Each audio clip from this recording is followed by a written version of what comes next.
A Plague Tale Innocence just released today for Xbox One, PS4, and Steam, and I don't think a lot of people have heard of it, which is pretty sad because it's actually really good. I'm not going to go too in depth with what it's about because I think the best part is playing it for yourself to see, but A Plague Tale is a linear, story-based, single-player game set during a very dark period of time in France, where you don't only have the 100 Years' War going on, but you have the Black Death Plague spreading across Europe at the same time, which it has a really interesting take on, and at the same time, you and your brother are on the run, constantly being hunted down. When I first saw A Plague Tale's gameplay and trailers, I thought it'd be pretty boring because it looks like you just crawl around while hugging your brother the entire time, but it's actually always changing. Every chapter is different from each other, and you have to play in different ways depending on that chapter. And I have to say, your brother, whose name is Hugo, who you travel with a majority of the time, is actually a pretty good character. The only other games where I didn't get annoyed of the child characters were The Last of Us and God of War, because usually the acting isn't very good, but I really like his character in here, and I think that goes along with just about every character in here. The acting is great, the setting is very dark and creepy, but at the same time great, and the story is really good. The story is actually really good. I want to talk more about it, but I don't really want to talk about anything with the story because I think you should experience that for yourself. Just know that the story is good and it's very original, and you won't see another story like this in a video game. The gameplay is very stealth based.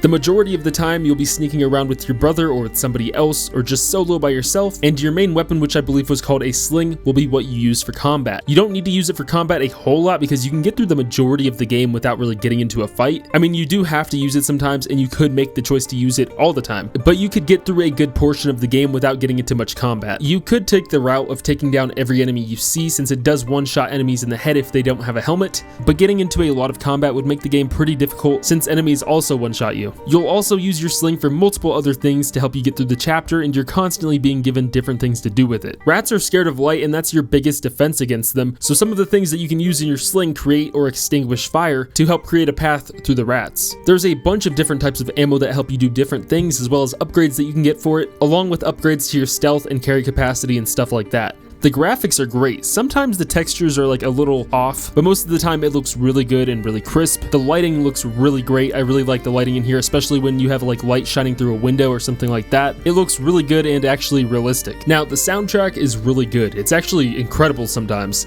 The sound and all of the music used in here are some of the best stuff I've heard. I don't really know how to describe it, but at one part in the game you get to a thunderstorm, and all I have to say is if you get to that point, have your headphones on. I'd actually tell you to do that for the entire game because the sound and music makes the experience so much better. This is a game where you'll only get this type of experience by playing this specific game, because there's not any other like it. It's not the same old copy and paste AAA stuff that we see all the time. It's an actually good story-based single-player game. So if you have been wanting to play a good single-player game, I would suggest getting A Plague Tale Innocence because it does it a lot better than other games recently. But that's pretty much it. See ya.